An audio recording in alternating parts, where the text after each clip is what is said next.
vache. Et ben moi j'ai pas arrêté de courir comme une bête. Dans le stade ils ont dit, quand je courais comme une bête. Allez, je vais faire les 20 km de ça va.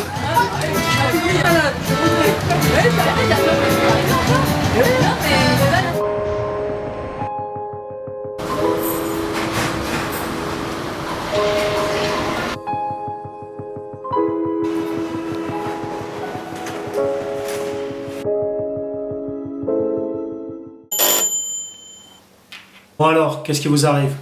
C'est plutôt à vous de me le dire. C'est vous le toubib, pas moi. Vous êtes doué de la parole. Alors aidez-moi un peu, je suis médecin, pas vétérinaire. Écoutez, docteur, ça ne va pas du tout. Je me sens très très mal, je sais pas ce que j'ai. À votre avis, c'est d'ordre physique ou psychologique? Eh ben les deux. Je ressens quelque chose d'étrange. Comme un problème de communication entre mon corps et mon cerveau. Parfois ça se mélange, ça s'interpénètre, ou ça se renvoie la balle. Comme un ping-pong. Ping-pong. Vous avez des symptômes particuliers? Oui, quelques-uns. J'ai plus envie de rien, je dors mal, je mange plus. J'ai l'impression d'être dévorée par un mal qui me ronge, comme une sorte de monstre qui habitera en moi. Je devrais pas vous le dire, mais c'est un peu comme si vous voulez ma peau. Très bien. Vous allez me faire un bilan sanguin complet, urée, diabète, etc. On se revoit dans 4 jours pour l'analyse de vos résultats.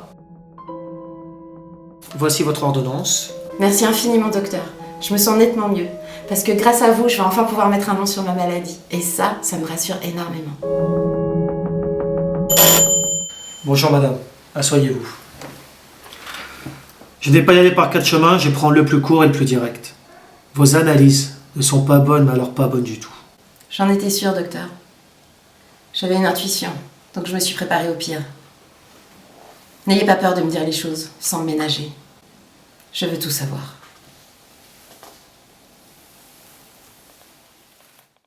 Après examen en profondeur, je suis obligé de vous dire que vous souffrez d'une infection grave, qui pour l'instant, en l'état actuel des connaissances de la médecine, est parfaitement incurable.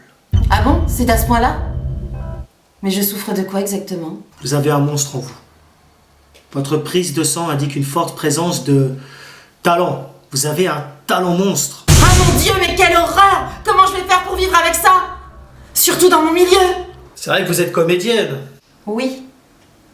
Effectivement, avoir du talent dans une corporation qui est aussi sinistrée en la matière, ça ne va vraiment pas être facile pour vous. Docteur, personne ne doit le savoir.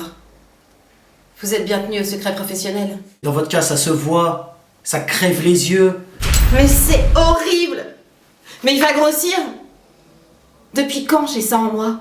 On peut savoir à quel moment j'ai été contaminée? C'est difficile à dire. Plusieurs mois, c'est évident. Et peut-être même plusieurs années. La chose m'a l'air bien ancrée dans votre organisme. Mais il y a des traitements pour combattre ça? Pour atténuer les symptômes? Pour que je vive plus facilement avec ce monstre? Qui m'isole socialement? Qui m'empêche de réussir? Je vous l'ai dit. C'est parfaitement incurable. Il n'y a pas grand-chose à faire. Vous allez devoir vous habituer à vivre avec cela et vous cacher. Mais une chose est certaine, cela va de plus en plus changer votre rapport aux autres. Augmenter les jalousies à votre encontre. Ce que j'ai, docteur, c'est rare ou vous avez souvent à vous occuper de cas comme moi? C'est heureusement de moins en moins fréquent. Mais les gens atteints sont dans une telle souffrance, dans une telle détresse sanitaire et humaine, que cela nous mobilise beaucoup, nous autres médecins. Je dois vous avouer que je ne suis pas le mieux placé pour vous soigner. Parce que pour des raisons personnelles, je suis particulièrement touché. Je peux vous demander pourquoi?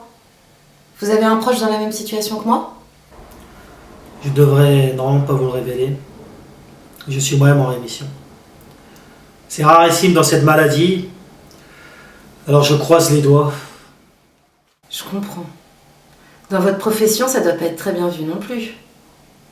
Quand j'ai commencé à faire de bons diagnostics, je me suis vite fait remarquer et je suis devenu la bête noire, le bouc émissaire de mes collègues.